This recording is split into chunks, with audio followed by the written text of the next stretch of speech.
हमने बाबर आजम को किंग कहना शुरू किया तो ऐसे नहीं किया, हमने किसी रीज़न की वजह से बाबर आजम को किंग बोलना शुरू किया। और बाबर आजम के जो किंग होने की रीज़न है ना, वो एक नहीं है, सो मैनी रीजंस के हम बाबर आजम को किंग बोलते हैं। और एक और माइलस्टोन अचीव कर लिया है बाबर आजम ने, एक और रिकॉर्ड ब्रेक कर दिया है बाबर आजम ने। और बाबर आजम का आई थिंक तकरीबन 9 साल का कैरियर हुआ है अभी, 9 साल का।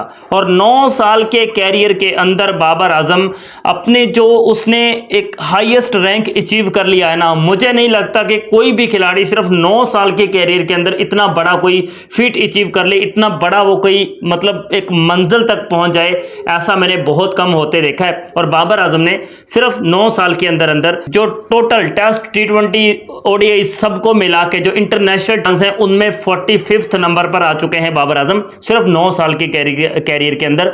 और हजारों बैट्समैन आए हैं दुनिया में, हजारों बैट्समैन ऐसे आए हैं कि जिन्होंने क्रिकेट खेली और बहुत लॉन्ग टाइम तक उन्होंने क्रिकेट खेली, बट वो इस माइलस्टोन तक मतलब बड़ी मुश्किल से कोई 500-600 इनिंग्स के बाद जाकर पहुंचे। और बाबर आजम 400 से भी कम इनिंग्स के अंदर ही यहां तक इस माइलस्टोन तक पहुंच गए हैं। और कौन सा माइलस्टोन है? ब्रेंडन मैकुलम को पीछे छोड़ दिया है बाबर आजम ने, और उसी पर हम डिटेल के साथ बात करेंगे। अगर आप लोग पहली बार मेरे चैनल पर आए हैं तो आपसे रिक्वेस्ट है कि भाई लाइक और सब्सक्राइब, ये 2 काम आप लोग लाजमी से कर दिया करें। तो जनाब आपके सामने है स्क्रीन पर कि most runs in international cricket. International cricket में आज तक जितने भी खिलाड़ी आए हैं उनमें से कौन कौन सबसे ज्यादा रन्स बनाकर किस नंबर पर है, दूसरे पर, तीसरे पर, चौथे पर कौन है, उसकी लिस्ट आपके सामने है। जिसमें Sachin Tendulkar, the great little master Sachin Tendulkar, उनके हैं सबसे ज्यादा रन्स, और वो इस वक्त इसको लीड कर रहे हैं। सेकंड नंबर पर हैं कुमार संगकारा साहब, जिनके 28,000 से ऊपर के रन्स हैं। तीसरे नंबर पर विराट कोहली हैं, जिनके 27,000 से ऊपर के रन्स हैं। लेकिन ब्रेंडन मैकुलम थे 46 नंबर पर, और ब्रेंडन मैकुलम के 46 नंबर को क्रॉस कर दिया है बाबर आजम ने लास्ट मैच में जब उन्होंने 50 स्कोर की। ब्रेंडन मैकुलम 14,676 रन्स बनाकर 45th नंबर पर मौजूद थे, और बाबर आजम 47th नंबर पर मौजूद थे। लेकिन बाबर आजम ने जैसे ही 50 कंप्लीट किए तो बाबर आजम उनको क्रॉस कर गए। इस वक्त बाबर आजम के 14,693 रन हो चुके हैं टोटल उनके कैरियर के अंदर, 14,693, और वो इस वक्त 45th नंबर पर आ चुके हैं। और उन्होंने ब्रेंडन मैकुलम को पीछे छोड़ा। ब्रेंडन मैकुलम की और बाबर आजम की इनिंग्स में बहुत बड़ा डिफरेंस है।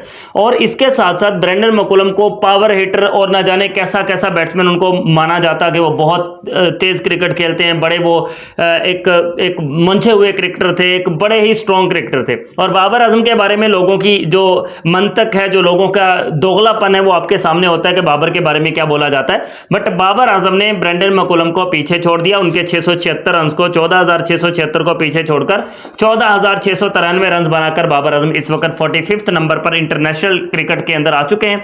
और बाबर आजम को सिर्फ 30-35 रन ही और चाहिए होंगे, फिर उसके बाद बाबर आजम शाकिब अल हसन को भी पीछे छोड़ देंगे। उसके बाद फिर बाबर आजम को जैसे ही वो 15,000 रन का माइलस्टोन अचीव करेंगे, 15,000 से ऊपर का, तो वो मैथ्यू हेडन को भी पीछे छोड़ देंगे।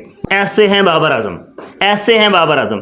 बेशक इस वक्त वो विराट कोहली के दरमियान में पहुंचे हैं, मतलब अगर रन्स की तादाद को देखें ना तो वो संगकारा के और विराट कोहली के दोनों के मिडल में अभी पहुंचे, क्योंकि संगकारा के 28,000 से ऊपर, विराट कोहली के 27,000 से ऊपर रन हैं, तो बाबर के अभी 14,000 से ऊपर हुए हैं, तो मिडल में है। लेकिन आप इनिंग्स को भी देखो, इनिंग्स भी अभी दरमियान में ही खेली है बाबर ने, मतलब उनकी हाफ इनिंग्स ही बाबर आजम ने खेली है, हाफ मैचेस ही बाबर आजम ने खेले हैं।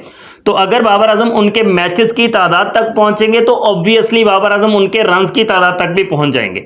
इसलिए मैं हमेशा बाबर आजम को कंपेयर करता हूं उन तमाम बल्लेबाजों के साथ के जिन्होंने दुनिया क्रिकेट में राज किया है। पाकिस्तान की क्रिकेट टीम हारती है, ये बात मुझे भी बहुत ज्यादा दुख देती है कि पाकिस्तान की क्रिकेट टीम क्यों हारती है, लेकिन उस हार का जिम्मेदार जब बाबर आजम को ठहराया जाए फिर मुझे गुस्सा आता है कि यार ये गलत बात है। ऐसा नहीं है कि एक बंदा रन्स कर रहा है और टीम हार जाए तो मलबा उसी के ऊपर डाल दो। अभी जिंदा मिसाल आपके सामने है, पाकिस्तान ने 3 मैचेस की सीरीज 3-0 से हारी है। एक मैच में बाबर फेल हुआ, 2 मैचेस में बाबर ने तो परफॉर्म किया लेकिन फिर भी पाकिस्तान की टीम नहीं जीती। तो इसका मतलब साफ साफ यह है कि भाई बाबर ने परफॉर्म किया है, बाकियों ने कुछ नहीं किया। जिस मैच में बाबर ने परफॉर्म नहीं किया वो कौन सा हम जीत गए थे, उसमें तो टारगेट भी 200 से करीब करीब ही था, 250 तक था मेरा ख्याल, 260 तक, वो भी नहीं जीत पाए हम लोग। तो मतलब ये नहीं है कि बाबर आजम परफॉर्म करता है या बाबर रन्स करता है तो पाकिस्तान की टीम हारती है। बाबर के most of the runs winning cause में ही है।